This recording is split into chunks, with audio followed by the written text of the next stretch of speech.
ಕಳೆದೆರಡು ದಿನಗಳ ಹಿಂದೆ ಕಾಲೇಜು ವಿದ್ಯಾರ್ಥಿ ನಾಪತ್ತೆಯಾಗಿದ್ದಾರೆ.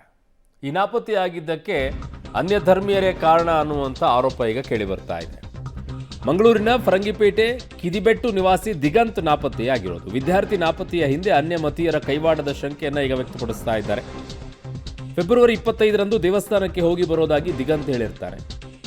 ಮನೆಗೂ ಹೋಗಿಲ್ಲ, ದೇವಸ್ಥಾನಕ್ಕೂ ಹೋಗಿಲ್ಲ, ಬಟ್ ನಾಪತ್ತೆಯಾಗಿದ್ದಾನೆ. ಏನು ಕಾರಣ ಇದಕ್ಕೆ? ಚಪ್ಪಲಿ ಮತ್ತು ಮೊಬೈಲ್ ರೈಲ್ವೆ ಹಳಿಯ ಮೇಲೆ ಪತ್ತೆಯಾಗಿದೆ. ಚಪ್ಪಲಿ ಮತ್ತು ಮೊಬೈಲ್ ರೈಲ್ವೆ ಹಳಿ ಮೇಲೆ ಪತ್ತೆಯಾಗಿದೆ. ಸೊ ಆಕ್ರೋಶಗೊಂಡಂತ ಹಿಂದೂ ಸಂಘಟನೆಯ ಮುಖಂಡರು ಈಗ ಪೊಲೀಸ್ ಠಾಣೆ ಎದುರು ಪ್ರತಿಭಟನೆ ಎಲ್ಲ ಮಾಡಿದ್ದಾರೆ. 24 ಗಂಟೆ ಒಳಗಾಗಿ ಬಾಲಕನ ಪತ್ತೆ ಆಗದೇ ಇದ್ದಲ್ಲಿ ಶನಿವಾರ ಫರಂಗಿಪೇಟೆ ಬಂದ್ಗೆ ಕರೆಯನ್ನು ಕೊಟ್ಟಿದ್ದಾರೆ. ಮಂಗಳೂರು ಹೊರವಲಯದ ಫರಂಗಿಪೇಟೆ ಇದು.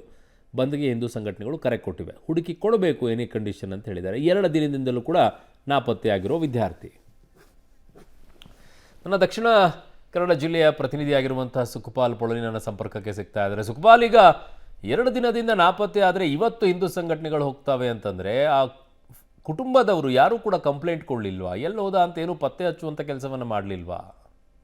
ಅರುಣ್, ಕಳೆದ ಫೆಬ್ರವರಿ 25ನೇ ತಾರೀಕಿಗೆ ದೇವಸ್ಥಾನಕ್ಕೆ ಹೋಗಿ ಬರ್ತೇನೆ ಅನ್ನುವಂಥದ್ದನ್ನ ಹೇಳಿ ಹೋಗಿದ್ದಾನೆ. ಆದ್ರೆ ದೇವಸ್ಥಾನಕ್ಕೂ ಹೋಗಿಲ್ಲ, ಅಲ್ಲಿಂದ ಮನೆಗೂ ಬರ್ಲಿಲ್ಲ. ಹಾಗಾಗಿ ಮನೆಯವರು ಕಳೆದ 2 ದಿನಗಳಿಂದಲೂ ಹುಡುಕುವಂತ ಪ್ರಯತ್ನಗಳನ್ನ ಮಾಡಿದ್ದಾರೆ. ಆತನ ಸ್ನೇಹಿತರ ಮನೆ ಜೊತೆಗೆ ಸಂಬಂಧಿಕರ ಮನೆ ಎಲ್ಲ ಹುಡುಕುವಂತ ಪ್ರಯತ್ನ ಮಾಡಿದ್ದಾರೆ. ಆದ್ರೆ ಆತನ ಸುಳಿವು ಎಲ್ಲೂ ಪತ್ತೆಯಾಗಿಲ್ಲ. ಜೊತೆಗೆ ಆತನ ಚಪ್ಪಲಿ ಹಾಗೂ ಮೊಬೈಲ್ ರೈಲ್ವೆ ಹಳಿಯ ಮೇಲೆ ಪತ್ತೆಯಾಗಿದೆ. ಹಾಗಾಗಿ ಅನುಮಾನ ಇರುವಂತದ್ದು, ಅಂದ್ರೆ ಅಲ್ಲಿ ರೈಲ್ವೆ ಹಳಿಯ ಮೇಲೆ ಪತ್ತೆಯಾಗಿದ್ರು ಆತನ ಸುಳಿವು ಇಲ್ಲದೆ ಇರುವ ಕಾರಣಕ್ಕಾಗಿ ಯಾರೋ ಈತನನ್ನ ಕಿಡ್ನಾಪ್ ಮಾಡಿದ್ದಾರೆ ಅನ್ನುವಂತ ಒಂದು ಆಕ್ರೋಶ ವ್ಯಕ್ತ ಆಗಿದೆ. ಈಗ ಸದ್ಯಕ್ಕೆ ಹಿಂದೂ ಸಂಘಟನೆಯ ಕಾರ್ಯಕರ್ತರು, ಮುಖಂಡರೆಲ್ಲ ಪೊಲೀಸ್ ಠಾಣೆಗೆ ಹೋಗಿ ಪ್ರತಿಭಟನೆ ರೀತಿಯಲ್ಲಿ ಪೊಲೀಸರನ್ನ ಹುಡುಕ್ಲಿಕ್ಕೆ ಪ್ರಯತ್ನ ಪಡ್ಲಿಕ್ಕೆ ಸೂಚನೆ ಕೊಟ್ಟಿರುವಂತದ್ದು. ಒಂದು ವೇಳೆ 24 ಗಂಟೆ ಒಳಗಾಗಿ ಬಾಲಕನ ಪತ್ತೆಯಾಗದಿದ್ರೆ ಶನಿವಾರ ದಿವಸ ಫರಂಗಿಪೇಟೆ ಬಂದ್ ಮಾಡ್ಲಿಕ್ಕೆ ಕರೆಯನ್ನ ಕೊಡ್ಲಿಕ್ಕೆ ಮುಂದಾಗಿದ್ದಾರೆ. ಹಿಂದೂ ಸಂಘಟನೆಗಳ ಆರೋಪ ಇರುವಂತದ್ದು, ಈ ಬಾಲಕನ ನಾಪತ್ತೆ ಹಿಂದೆ ಅನ್ಯ ಮತೀಯರ ಕೈವಾಡ ಇದೆ ಅನ್ನುವಂಥದ್ದನ್ನ ಸಂಖ್ಯೆಯನ್ನ ವ್ಯಕ್ತಪಡಿಸಿದರೆ ಆ ಹಿನ್ನೆಲೆಯಲ್ಲೂ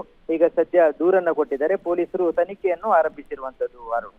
ಓಕೆ ಸುಖಪಾಲ್, ನಿಮ್ಮೆಲ್ಲ ಮಾಹಿತಿಗೆ ಧನ್ಯವಾದಗಳು.